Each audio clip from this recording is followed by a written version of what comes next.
Petri Wine brings you Basil Rathbone and Nigel Bruce in the new adventures of Sherlock Holmes.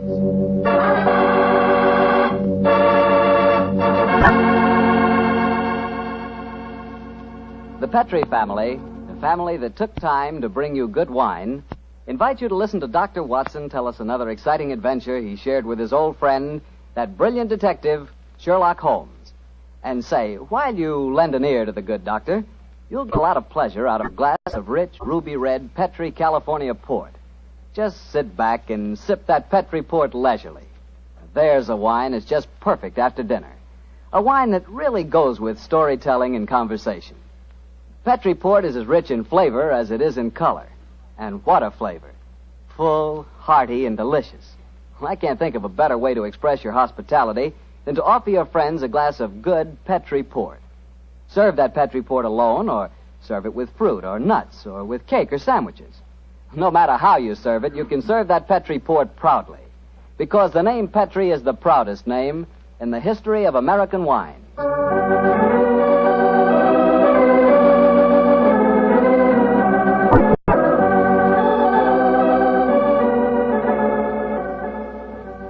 Well, here we are once again, keeping our weekly date with Dr. Watson.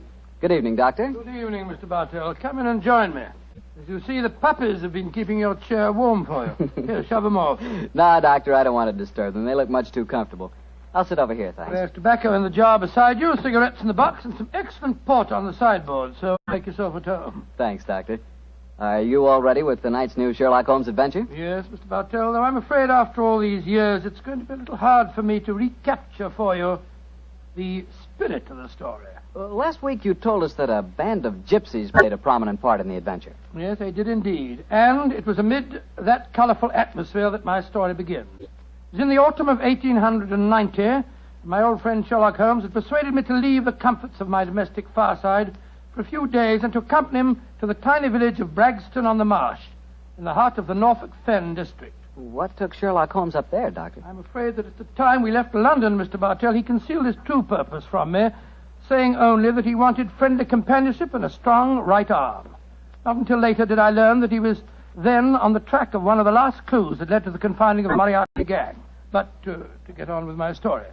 We arrived at Bragston-on-the-Marsh and settled ourselves in the village inn. And after an early dinner, we strolled across the fields to the gypsy fair that was encamped nearby. It was a colorful sight, Mr. Bartell. Naphtha flares lighted a group of tents and caravans dotted round the edge of the marsh. And as gold-earring gypsy girls told fortunes and danced, swarthy gypsy men played on their violins the haunting melodies of their ancestors. We watched the side shows for a few moments and then strolled towards the center of the gypsy encampment. It seems only like yesterday, Mr. Bartell, as Holmes turned to me and said... Far cry from Baker Street, isn't it, Watson? Yes, indeed. Just the same, Holmes, I'm convinced that you're not here purely for holiday. You're on the trail of some criminal. No, chap, I'm on the trail of a clue. A clue, if I find it, may lead to the confounding of the Moriarty gang. Holmes, can't you be a little more explicit? After all, I left my wife and my practice without asking any questions. Surely now we're up here, you could let me know what's afoot. Very well, old fellow. I'm searching for a young gypsy by the name of Pyramus Hearn. He disappeared recently from London, and it's vital that I find him. I know that he can give me some essential information about our old enemy, Professor Moriarty. And you're expecting to find the gypsy here? I hope to get news of him, at least. His father, Jasper Hearn, is head of this particular encampment. Well, why don't you ask if you can see him? Just what I'm about to do, my dear fellow. Well, here comes the gypsy. Now, I'll ask him. All right. Oh, excuse me. You speak to me, Gorgio? Can you tell me where I may find Mr. Jasper Hearn? What you want with Jasper Hearn? I have a message for his son, Pyramus. That is different. Jasper Hearn stands in the booth yonder. He is the Timberlangro. Timberlangro? He's a gentleman engaged in an interesting exhibition of skill involving 3 thimbles and a pea. What our American cousins refer to, I understand, as the old shell game. Let's stroll over there, shall we, old fellow? If you would wish to talk to Jasper, it would be better to wait until he is finished. A Timberlangro needs all his wits about. By Joe, look at that stunning girl in the tent over there. Who's she? Her that is penning the rice tuckering. That is Lydia Pentalangro. Excuse me, I shall tell Jasper to expect you later. I can't understand a word they say, Holmes. Penning the what? At last, my dear fellow, you can appreciate how I have felt at times. But at least their words are clear, even even if the sense is not, to someone who is unfamiliar with the Romany language. I don't know why you keep hinting that I'm hard to understand. No one else ever complains of it. In any case, what does penning the thingamabob mean? Well, if I remember rightly, penning duckerin is telling fortunes. And from the sound of things, Lydia Pentelengro is not greatly pleased with the ducking she pens. No more. Lydia can tell no more fortune. Come on, Watson. Let's see what the trouble is. What do you mean? You must finish it. But, Olive, my dear, if the young lady doesn't want to tell my fortune... Rubbish. You crossed her palm with silver. She's taking money under false pretenses. Here, I give you your silver back. Lydia has never taken money under false pretenses, nor has she told the future when she does not wish to. Goodbye to you. The insolence of these gypsies is intolerable. If I had my way, they'd be run out of the county. Now, my dear, don't get so excited. The poor girl's probably... Good evening. Major Treadgold, isn't it? Huh? I don't think I have the pleasure of your... Oh, dear me. It's Mr. Sherlock Holmes. Yes, sir. Well, bless my soul. Haven't seen you since that last meeting of the Geographical Society. Oh, I'd like you to meet my wife. How do you do, Mrs. Treadgold? How do you do? This is my friend, Dr. Watson. How do you do? What brings you up to this part of England, Holmes? Are you hot on the trail of some desperate criminal? Oh, dear me, no. Dr. Watson and I are taking a little holiday, and you and your wife? We live here in the manor house. Well, you're very lucky. It's a beautiful part of the country, Mrs. Treadgold. I hate it. I was born and brought up in London. I'm never really happy outside the city. Yes, Olive is not one for the peace of the countryside, I'm afraid. Well, perhaps we'll get back there. It's a little difficult these days, you know. We've got the boy to consider. Boy? Your son, sir? My dead brother's son, Doctor. We have no children. My little nephew's only 4 years old, you see, and I'm his guardian as well as being executor of his estates up here. You can understand it would be difficult for us to get back to London. It's only difficult because you put the child's happiness before mine, Arthur. Oh, now, Olive, you know I have to watch his interests up here. After all, when he comes of age, he'll be one of the richest young men in Norfolk. Yes, and with money that should have come to us. In any case, Arthur, if we do have to live up here, I'd find it more tolerable if you'd keep this gypsy scum off the estates. You seem to have taken a violent dislike to the gypsies, Mrs. Treadgold. May I ask why? Oh, they persecute us. They steal our sheep, they break our windows, and just the other day they wantonly led our prize pig into the Bragstone quagmire and let the beast perish. Why should they single you out for persecution like this, do you suppose? Oh, I can't imagine. I've always tried to be nice to them. Too nice, Arthur. That's your trouble. Well, I have a very good reason for humoring them, my dear. You see, Holmes, I've always been afraid they may carry this feud so far that they'll even hurt the baby. Olive, my dear, I wonder if you'd go ahead and wait for me in the carriage. It's getting rather chilly. I'll join you in a moment. Very well, Arthur, but don't keep me waiting long. Good evening. Good evening. Good night, Mr. Treadgold. Let's stroll away from the camp, shall we? I've got something very important to tell you. Something I didn't like to say in front of Olive. The gypsies have threatened to kidnap our boy. How shocking. What form did their threat take, sir? This letter. I found it pinned on the frame of my dressing room mirror when I went up after dinner tonight. Let me see it, will you, please? Well, what does it say, Holmes? A Romany rye... A Romany rye?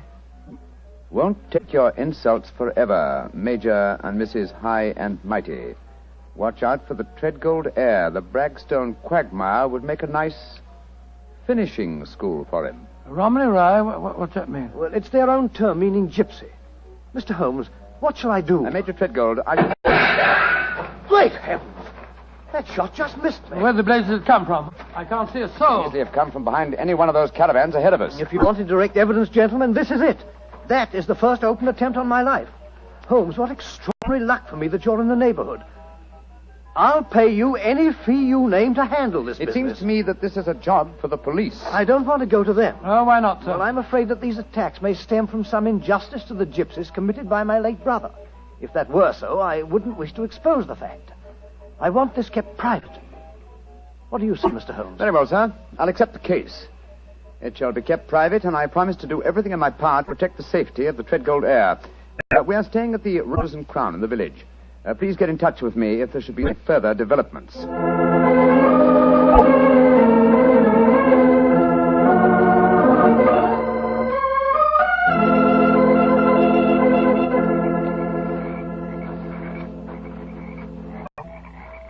affair seems to be closed down for the night now, Holmes. They're turning out the naphtha flares. Yes, let's stroll over to Jasper Hearn's caravan, shall we? He should be free now. Well, if he's head of this tribe, he ought to be able to tell you something about this Treadgold business. Yes.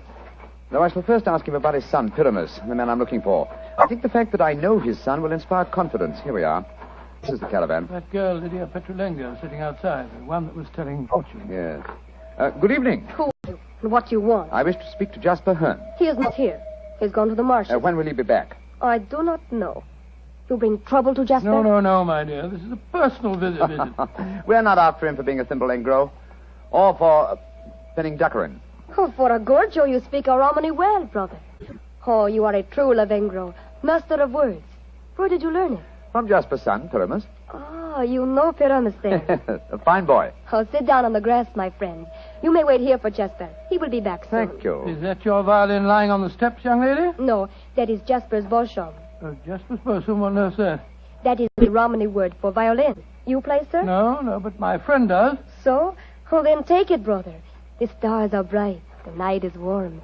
Music will be sweet. To a Romany chai, I'm afraid my violin playing will sound rather poor stuff.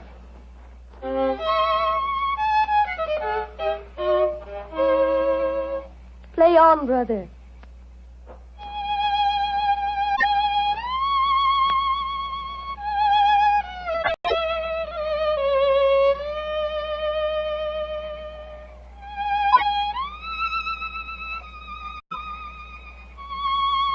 Stop, brother. You play well, but Sarasate Zigeunerweisen is not the true gypsy music. I've heard it in London and in Budapest. They call it gypsy. But what can a Gorgio know of the true heart of Romany? Wait here. I will get my own violin. Charming girl, charming. But why do you keep on talking about Gorgios? Is that more of their confounded gibberish? Gorgio, old chap, is a violin they use for anyone who is not a true gypsy. Now I will play for you the real gypsy airs. Thank you. I should appreciate it very much. But before you begin, I wonder if I might ask you a question. A friend of Pyramus may ask me any question. What is it? I observed you telling fortunes earlier on tonight. You refused to take a certain gentleman's hand and gave money back. Did you know who the gentleman was? No, brother. Nor the noisy woman with him. I refused to pen the duckerin because I saw blood and violence in his hand. Violent death it is soon to come. Violent death? Good Lord. Watson, fellow, I want you to do me a favor. Yes, of course I will. What is it? I must remain here until Jasper Hearn comes back. I should like you to return to the inn. It's more than possible that we may have news from our client before the night is out. I'll be back later. Oh, well, it's nice of you to give me the best job. Good night, Miss Petronina. Good night.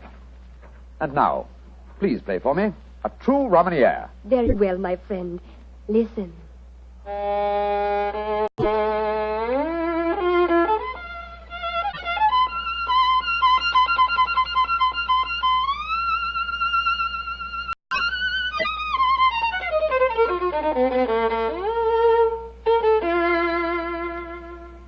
Now you must play, brother. I shall make a true Boschemengro of you. Come, see if you can follow me.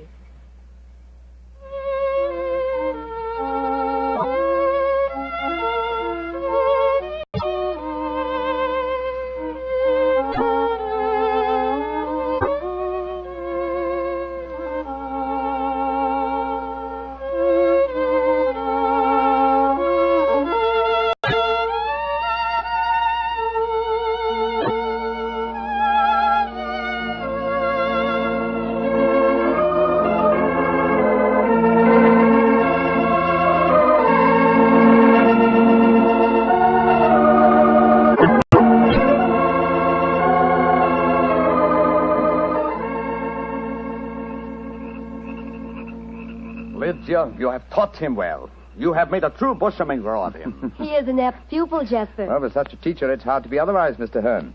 That is, if one has a spark of music in one's soul. Call me Jasper, brother. You have spoken well of my son. You have talked wisely to me of things that I have not understood.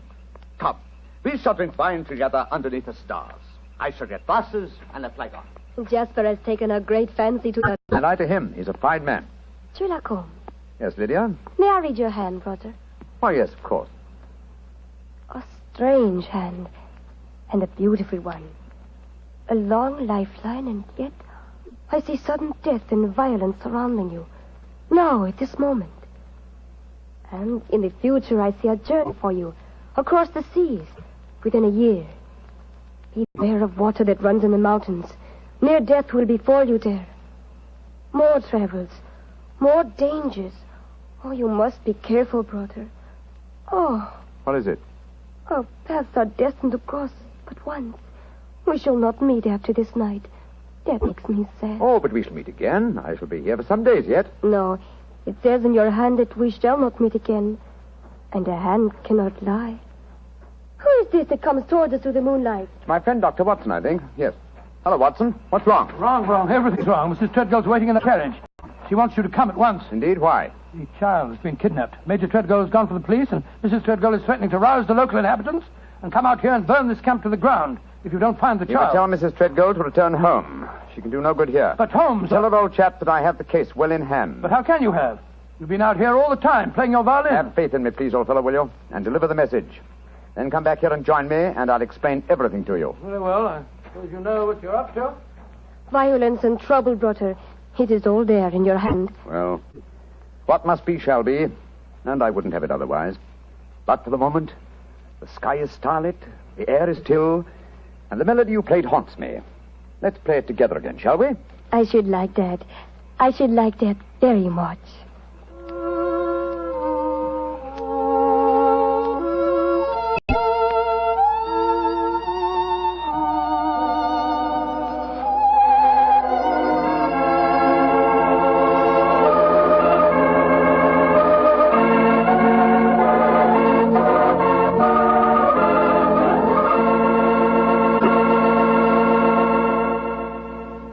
Dr. Watson will continue his story in just a few seconds, during which time I'd like to talk specifically to the ladies, if I may, and tell you about Petri California Muscatel. Just as Petri California Port has long been known as the wine of gentlemen, Petri Muscatel has been known as the favorite of the ladies. That's because Petri Muscatel is a golden-colored wine that looks like captured sunshine and tastes as... Well, did you ever taste big, plump muscat grapes picked when they're still misty and dew-covered? If you have, you know what to expect when you taste Petri Muscatel. The flavor of Petri Muscatel comes right from the very heart of luscious, hand-picked muscat grapes. You couldn't ask for a more delicious wine than Muscatel. Petri Muscatel. Well, Dr. Watson, I must say this is a strange story you're telling us. You mean to say that the heir to the Treadgold estates had been kidnapped, and yet Sherlock Holmes paid no attention? Yes, that's what it seemed like, Mr. Bartell. I couldn't understand him. I'd never known him to be so indifferent to a case. There he sat until the early hours of the morning as he and that girl scraped away at their violins and never said a word about the kidnapped baby. Finally, as we walked home across the fields a few hours before dawn, his mind seemed to return to the matter at hand. He spoke quietly, and yet there was a note of suppressed excitement in his voice. What's the fellow? You're angry with me, aren't you? No, Holmes, I must say, but I'm a little confused. That girl seems to have bewitched you. Have you forgotten that you accepted the job of guarding the Treadgold heir, and that the child was kidnapped tonight? No, I'm fully aware of the fact. Holmes, for heaven's sake, stop being so infernally matter-of-fact. What's come over it? Oh, possibly it's the mood of this mild autumn night. It is indeed a St. Martin's summer. So much so that I've left my coat and deerstalker cap behind me at the encampment. Let's go back, shall we? And incidentally, when we get there, I can set your mind at rest by showing you the kidnapped child. You mean you know where it is? Certainly. It's, in the camp. Then the gypsies did steal it. No, my dear fellow. I did. What? This is one of those occasions when you absolutely infuriate me, Holmes. If you must keep me up half the night while you have a fitting concert with a gypsy girl, least of all you can do is tell me what's going on. You stole the child yourself.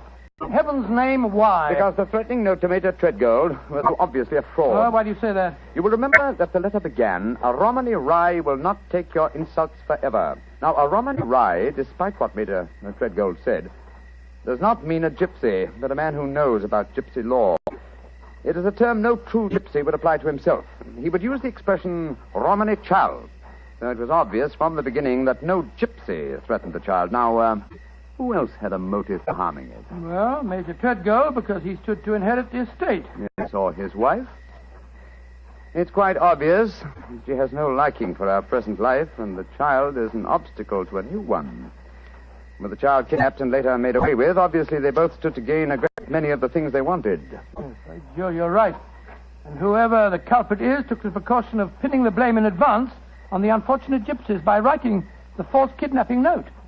Wait a minute, but how about the shot that was fired at us tonight as we walked with Major Treadgold? Probably fired by an accomplice to the plot, in order to give authenticity to the supposed danger. And the child is now in the gypsy encampment. Yes, I promised that I would protect the Treadgold heir, and so I arranged with Jasper Hearn to have the boy kidnapped for his own safety. But if anyone should find the child, they'll say the gypsies deliberately stole him. Oh, I'm quite certain that before that occasion arises, old chap, the criminal will have shown his or her hand. Come on, old fellow. Put your best foot forward. It's a long way back to the camp yet, and it's nearly dawn.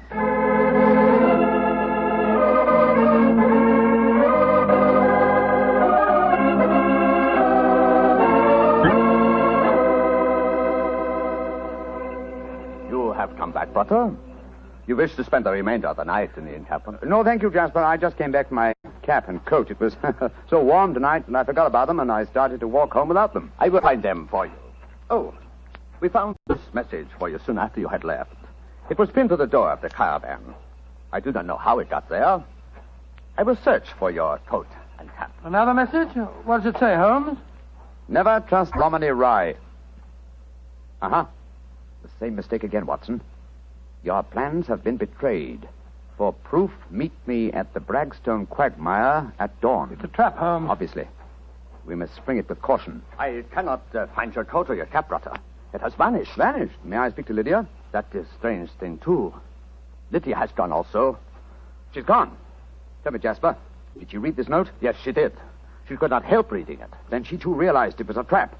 She went out in my coat and deerstalking hat to keep the appointment for me. Holmes, we must go off. Jasper, call out the Romany Childs. There's a devil waiting to be caught in the Bragstone quagmire.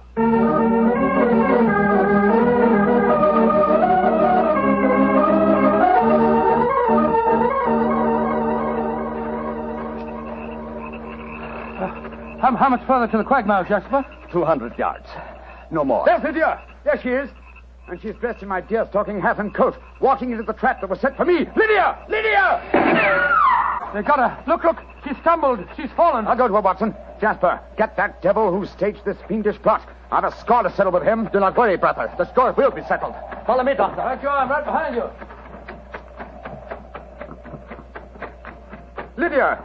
Lydia. Sherlock Holmes, I was wrong. We do meet again. Your hand lied to me. Oh, Lydia. You're wounded. What can I do for you? There is nothing you can do, brother. No one can help me now. There is little pain. There is little time. Please, hold my hand. There. Tell me, Lydia, did you see who fired the shot? Yes. It was the man whose fortune I told today. The man with the noisy wife. Major Treadgold. Jasper and the men will take care of him. There is one thing I wish to tell you, brother. Yes? Our short meeting has brought me happiness. I should like to think I can leave you something so that you will not forget me. I shall always remember you, Lydia. Always. You gave your life for mine. There is one thing of mine that I wish you to have. It will remind you of me. What is it? My violin. It brought us together. I should like you to have it, brother. Lydia. Do not be sad. It is good. My life for yours. You will give help to many people. It is in your hand. Goodbye. Oshamangro.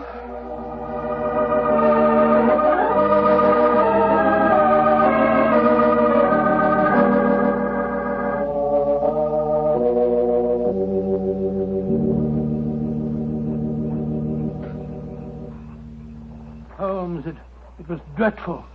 Dreadful. The gypsies surrounded Major Treadgold. They forced him back into the Bragstone quagmire. I tried to pull him out, but I couldn't single-handed. I'm not sorry, Watson.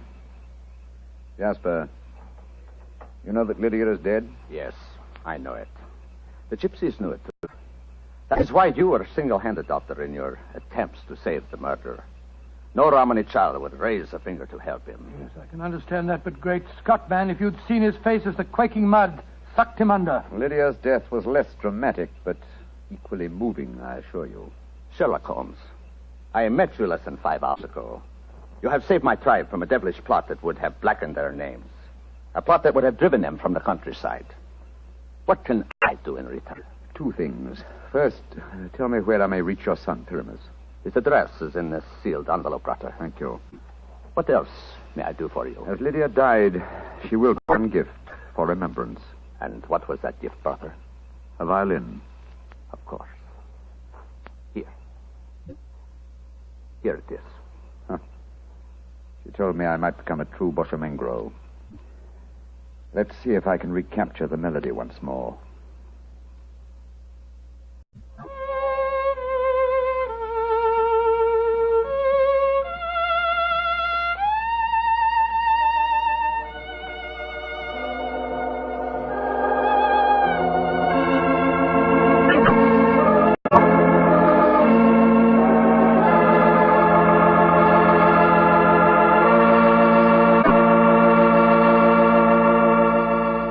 Doctor, that was a very strange story. A very fascinating one.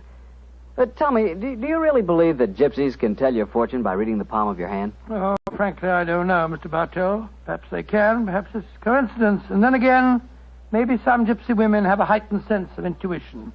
You know, a woman's intuition can be an extraordinary thing. Yeah, so my wife keeps telling me. Of course, I have a kind of intuition myself. Oh, really? Mm-hmm. Every time I see a bottle of wine with the name Petri on the label, my intuition tells me I'm going to like it. And I always do, too. Mr. Bartell, if ever I saw a man with a one-track mind, you're that man. Thank you, Doctor. As long as my one track is Petri, I can't miss. Because nobody can miss with Petri wine. What other wine has such tradition, such a story behind it? Petri wine is made by a family, the Petri family. They've owned and operated their own business ever since its inception, back in the 1800s. The Petri family has been making good wine for generations, and they've been handing on down in the family, from father to son, the fine art of turning luscious, sun-ripened grapes into fragrant, delicious wine. And that sure adds up to a lot of experience.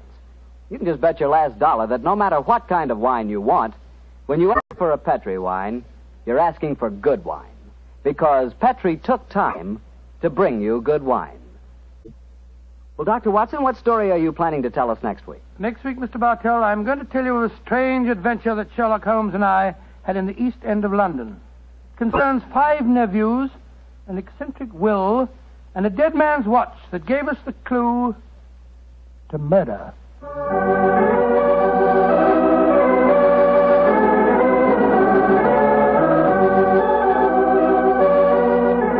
Tonight's Sherlock Holmes adventure was written by Dennis Green and Anthony Boucher and was suggested by an incident in the Sir Arthur Conan Doyle story, The Adventure of the Red Circle. Music is by Dean Fostler. Mr. Rathbone appears through the courtesy of Metro-Goldwyn-Mayer, and Mr. Bruce through the courtesy of Universal Pictures. They are now starring in the Sherlock Holmes series.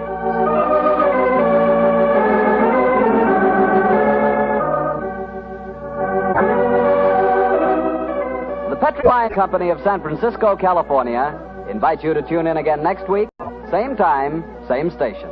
Sherlock Holmes comes to you from our Hollywood studio.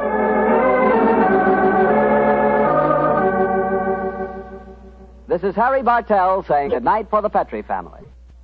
For a solid hour of exciting mystery dramas, listen every Monday on most of these same stations at 8 o'clock to Michael Shayne, followed immediately by Sherlock Holmes. This is the Mutual Broadcasting System.